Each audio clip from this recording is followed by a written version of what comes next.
사랑합니다. 사랑합니다. 오늘 말씀은 사무엘하 21장 1절에서 14절 말씀 가운데 1절 말씀만 봉독했습니다만 전체를 한번 아울러서 소개해 올리겠습니다. 이 오늘 본문 그 사무엘하 21장부터 24장 마지막 장까지는 사무엘하의 소위 말해서 에필로그에 해당하는 그런 부분입니다. 어떤 사건들은 연대 순으로 일어난 것이 아니라 다윗의 통치 시대의 어느 시점에서 일어난 그런 사건이죠. 근데 오늘 본문은 다윗의 통치 기간 중에 어떤 때에 흉년이 들었는데 기가 막히게도 3년이 지나도록 끝나지 않은 이 사건입니다. 오늘날 현대를 살아가는 저나 여러분에게도 흉년, 기근이라는 단어가 사실은 낯설지 않습니다. 우리 주변에는 말 그대로 쌀이 없어서 굶주리는 사람도 있고 쌀은 없지는 않아도 경제적인 어떤 묶임과 압박, 그래서 수많은 가정과 개인의 삶에 원일 모를 삶의 흉년을 겪는 분들이 의외로 많이 있습니다. 신앙생활을 열심히 하는 것 같은데 이상하게 가정에 평화가 없고 자녀의 문제가 끊이지 않습니다. 최선을 다해 성실하게 사는데 재정은 늘 바닥이고 관계는 계속해서 깨어지는. 그래서 우리는 이 끝나지 않는 흉년 앞에 질문하게 됩니다. 하나님, 왜 이러십니까? 무엇이 문제입니까? 그러나 그 이유를 알 수 없는 삶의 흉년도 문제지만 더 큰 문제는 그 흉년이 닥쳐왔을 때 그 원인을 엉뚱한 데서 찾는다는 데 있는 겁니다. 내가 운이 없어서 그래. 나를 도와주지 않는 누구누구 때문이야. 어떤 마음에 들지 않는 여러 가지 상황 때문에 경기가 안 좋아서 이런 식으로 핑계를 댑니다. 물론 아예 틀린 말은 아닐지 모릅니다. 그러나 우리는 환경 탓, 사람 탓하면서 정작 그 문제의 뿌리를 보지 못할 때가 많이 있습니다. 여러분, 성경에는 여러 종류의 기근이 등장합니다. 그 원인도 다양합니다.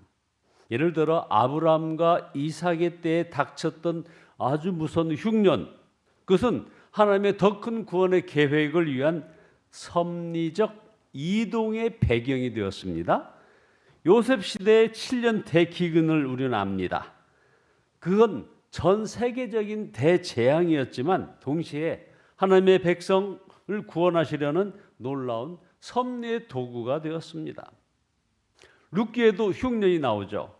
그 한 가정을 막 흩어지게 해버렸던 무서운 흉년, 결국 이방 여인 룻을 구원의 족보로 이끄는 그런 통로가 되었습니다.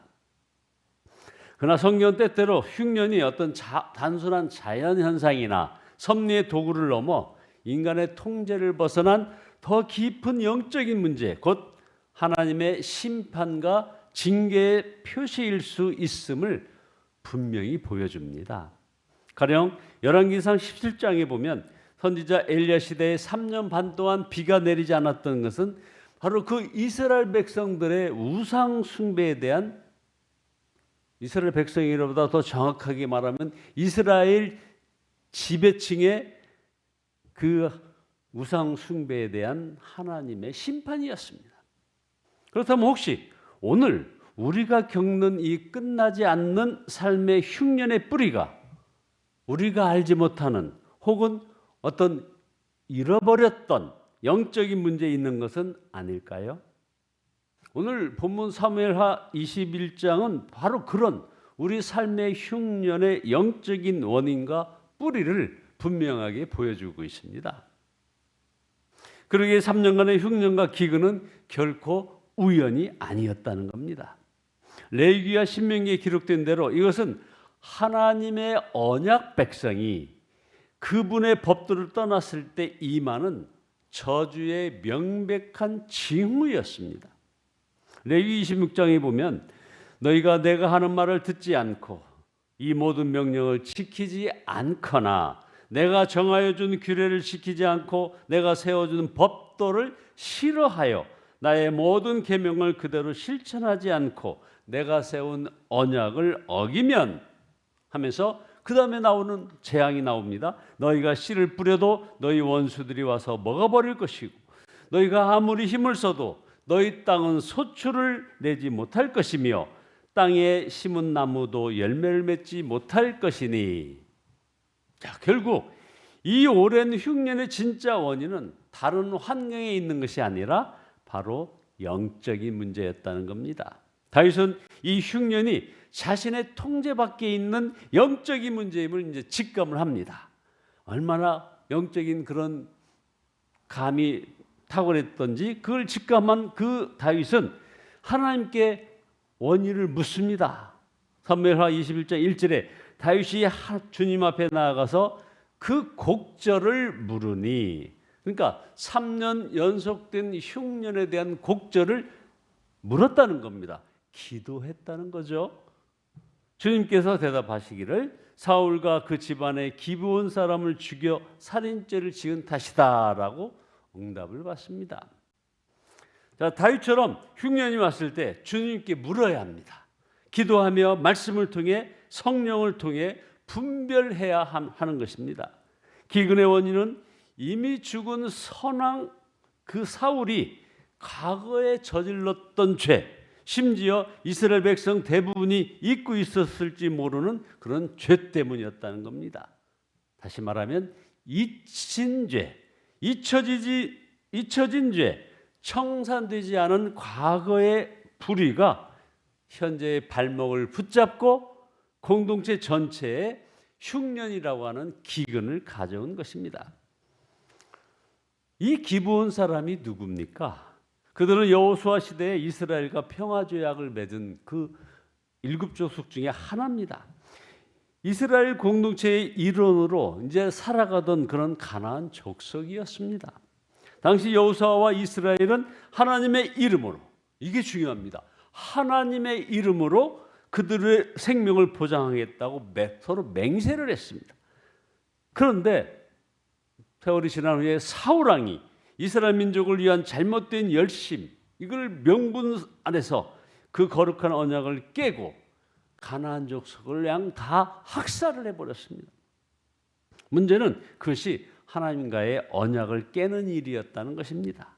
사울은 자신의 열심 때문에 하나님의 이름이 걸린 거룩한 언약을 휴지 조각처럼 버린 것입니다.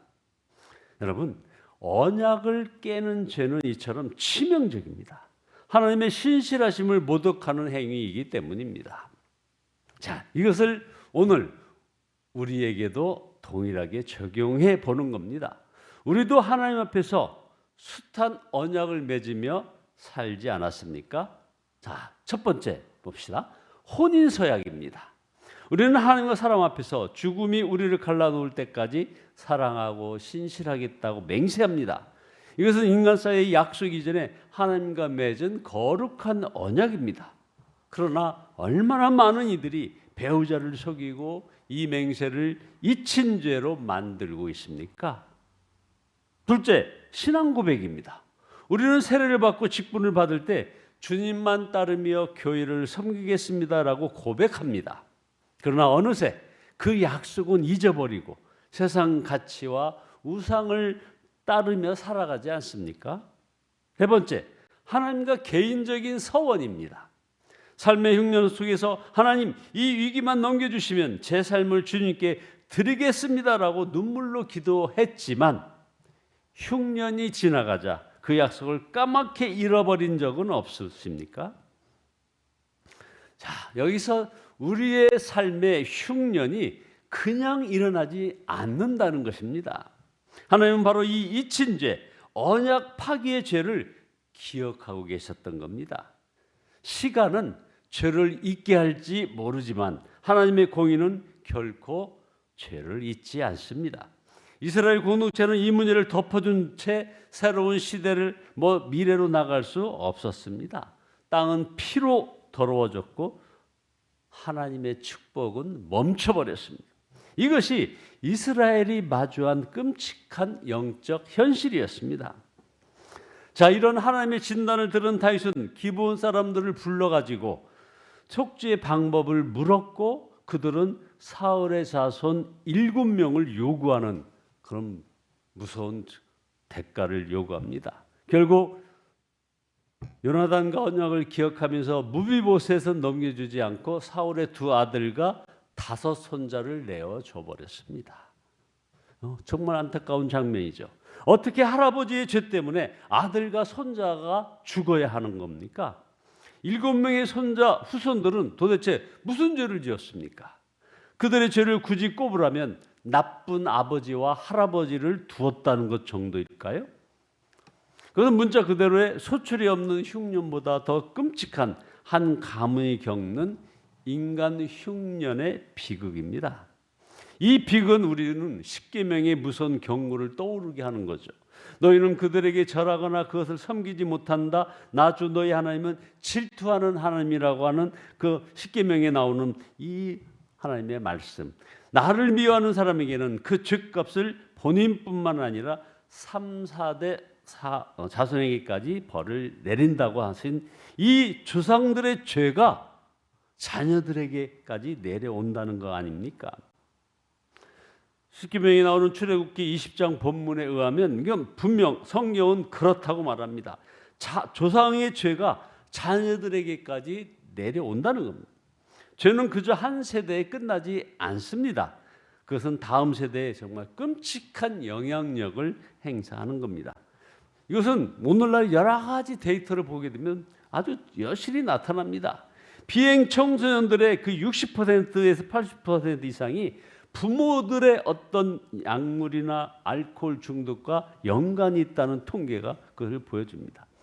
저는 이렇게 끔찍한 겁니다. 언약을 무시하고 무모한 기브온 사람을 학살한 사울의 죄는 그 아들들에게 죽음이라고 하는 흉년으로 나타났던 겁니다. 자, 그렇다면 이 자리에 계신 여러분들, 이 방송을 보고 계신 여러분들은 이 말씀을 어떻게 받아들여야 합니까? 오늘 내 삶의 흉년, 내 자녀의 고통이 모두 나의 죄나 조상의 죄 때문이라고 정죄하며 이것을 두려워해야 할까요? 모두 그렇지는 않습니다. 우리는 성경의 균형 잡힌 시각을 가져야 합니다. 요한복음 9장에 보면 제자들은 날 때부터 맹인된 사람을 보며 예수님께 물었습니다. 라삐여, 이 사람이 맹인으로 난 것이 누구의 죄로 인함입니까? 자기이니까 그의 부모이니까? 그때 우리 예수님은 분명히 대답하지 않으셨습니까? 예수께서 대답하시되 이 사람이 죄를 지은 것도 아니요 그의 부모가 죄를 지은 것도 아니다. 하나님께서 하시는 일들을 그들에게 드러내시려는 것이다. 자, 그러니까 모든 고통이 죄의 직접적인 결과는 아니라는 것이죠. 욥처럼 이해할 수 없는 고난도 있고 또 여기 나온 맹인처럼 하나님의 영광을 드러내기 위한 고난도 있습니다. 그러므로 우리는 결코 함부로 다른 사람의 고통을 보면서 저 뭐 조상 때문에 조상 죄 때문에 그런 거야 이렇게 정죄해서는 안 됩니다. 그러나 동시에 우리는 분명 본문의 엄중한 경고를 외면해서도 안 되는 겁니다. 성경 분명히 때때로 오늘의 본문의 이스라엘처럼 공동체나 개인이 잊고 있었던 죄, 청산되지 않은 불의가 현재의 흉년과 고통의 뿌리가 될 수도 있다고 말씀하는 겁니다. 자, 그러면 이런 모든 죄들 앞에서 우리들의 이 이야기를 같이 한번 적용해 보는 겁니다. 우리 역시 원인 모를 삶의 다양한 정서적, 경제적 관계의 흉년 속에서 고통받고 있지는 않으십니까?